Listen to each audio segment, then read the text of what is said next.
philosophy is on the Ionian coast of Turkey. So another interesting wrinkle is that Thales is followed up upon immediately by another character named Anaximander. And Anaximander takes the Thales project, right? I agree with Thales. If I'm Anaximander, I agree with Thales that we can explain our sensory information by appealing to a more basic stuff, for lack of a technical term. But Anaximander makes the point that it can't be water. Water can't be the underlying stuff because wet and dry are opposites. And water might be able to make lots of different things, but one thing water can't make is dry stuff. And that suggests that whatever the archai, the underlying principle is, it can't be water. Now, again, not that this solves the problem, but I want to point out that's another move we recognize. It's a hypothesis that is challenged by reason. Thales, I understand your point, and there's something salvageable to your point. The idea that there's some more basic stuff, that makes perfect sense.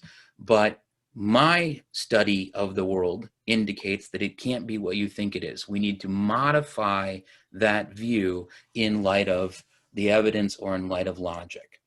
If you like it, I turn in my rough draft, I get lots of feedback, but I don't throw the paper out and start over from scratch. I revise the paper in light of the meaningful feedback. Right.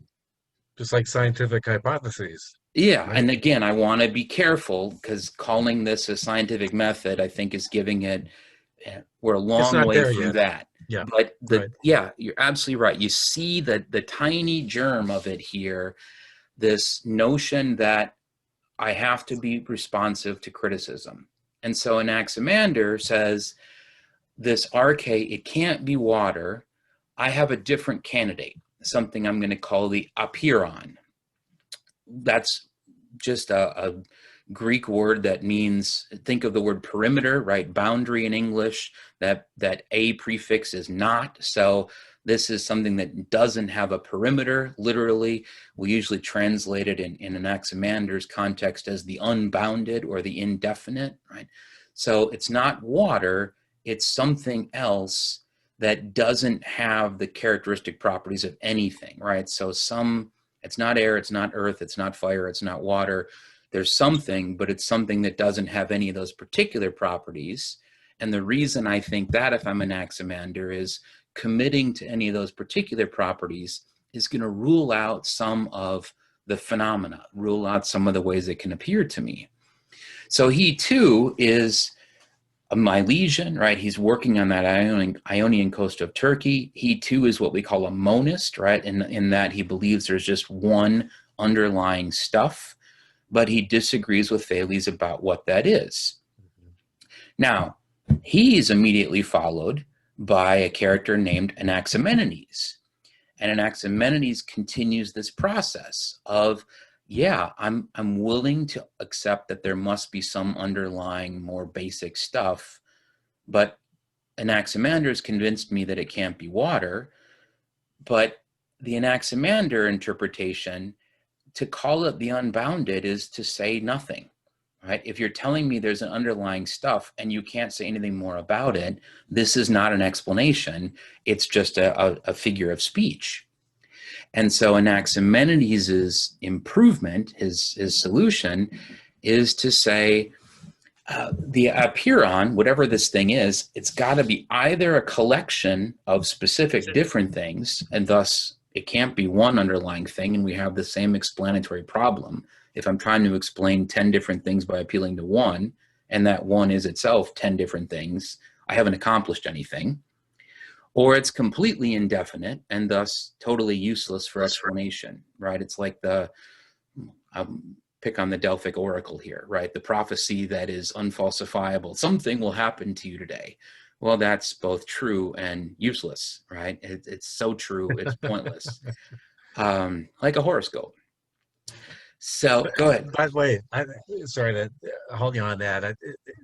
can you clear up once and for all the source of "Know Thyself," which was supposed to have appeared at the entrance of the Delphic Oracle?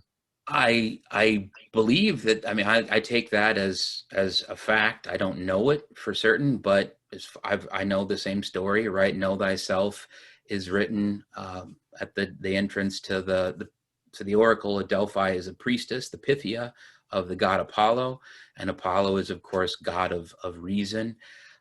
That story is most directly known to philosophers because of course Socrates gets in trouble.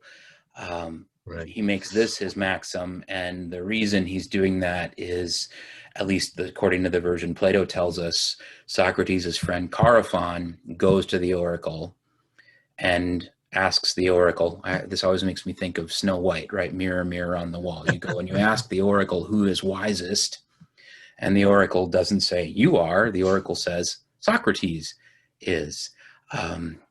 But I believe I don't know that you'd still find it if you went there today. Go ahead. No, but it's interesting because I read somewhere that um, there's some who attribute that maxim to Thales Ah, that's possible. somewhere. But anyway, The problem with it's a all of myth. the It's a myth. okay, the problem with all of these characters is that we don't they we don't have any of their own work except for fragments, and so it is until we get to Plato. Hmm. Most of what we know about these characters comes from Aristotle, and Right. Aristotle Right. is describing these views, and we give him a lot of deference, and we assume he did his best to describe them accurately. But of course, that doesn't mean he understood them perfectly. So we've lost a lot. This is the only time in my life I've ever had students complain that I didn't give them enough to read. They were frustrated in my ancient philosophy class. I wasn't giving them enough of the work of the pre-Socratics to really understand it. And I had to say, I'm sorry, this is all there is. So which is an interesting take on this question of mythos and logos. You know that we are constructing things from stories, and then there was a certain. I mean, mythos was the logos of its time, I guess. Um, Thank you very much for your time. Can we circle back to this question of the transition, Mhm. and in terms of all the ideas and the new ways of thinking that you planted so clearly just now? How does that show that the door has been shut on Hesiod and Homer and sort of a fantastical, God-centered way of explaining things? So if I'm an Athenian, um, how is my world changing through that?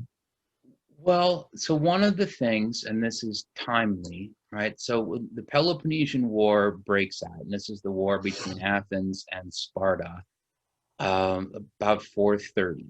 Okay, and we didn't talk about him in this list yet, but if I were to continue my whirlwind tour through pre-Socratic philosophy, I would get to a character named Anaxagoras.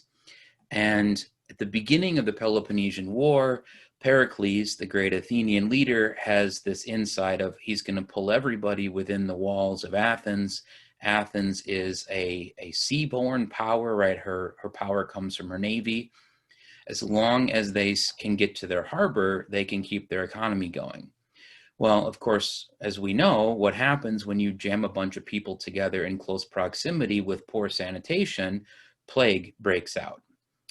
And immediately, one of the explanations that is offered for the plague is that Pericles has been consorting with those crazy philosophers, those crazy physicists. Interesting. So what these Hmm. characters that I'm calling the pre-Socratics would have been called in the ancient world, obviously if Socrates hasn't come on the scene yet, you're not going to call yourself a pre-Socratic. They would have called themselves physicists, right? Which is that in English that's PHY I shouldn't try to spell off the top of my head, but it's Yeah, the same root word as physics, right? physics, right? Physis. So, which is Greek for nature. So these characters are naturists, and Pericles and the plague. Well, the plague is blamed on Pericles not being sufficiently religious and Mm, being mixed up with these shifty characters that are providing alternative explanations for what good, pious Greeks know is due to the Olympian gods. So, what you have, I would argue, are four things, right? The development of this physis, this physical way of understanding the world, it's in conflict with religion. You also have this long and bloody war with Sparta, right? This 30-year expensive, nobody can remember why we're even fighting anymore, but we can't get out of it kind of war. You also have the characters we call sophists, sophistes, wise ones that taught the kind of logical trickery to befuddle juries and help you win law cases. And you have characters like Herodotus, historians like Herodotus, that are exploring the ancient world and bringing back stories of how people in modern day India, or what we would today call India, how they have different funeral practices, how they have different marital practices, how they eat different things. He goes to Egypt, and I'll point to this too. It's a long discussion of the marvels of Egypt, and Herodotus, influenced by these physicists, explains, essentially, he says everything they're doing in Egypt is the opposite of what we do in Greece, right? Their priests behave differently, their weddings are different, their diets are different, and he offers an explanation. And at one level, it's preposterous to us, but at the other, it's another one of these aha moments. He points out that in Greece, all of the rivers flow south, right? Which makes sense. Greece is north of the Mediterranean Sea, and the rivers are flowing downhill into the Mediterranean. In Egypt, it's built on the Nile. The Nile flows north. Now, it too is flowing into the Mediterranean, but because Egypt is south of the Mediterranean, he sees that as even their rivers flow backwards. Everything is the opposite when you get into Egypt. And that is his attempt to begin explaining all these cultural differences by appealing to physical and geographic differences.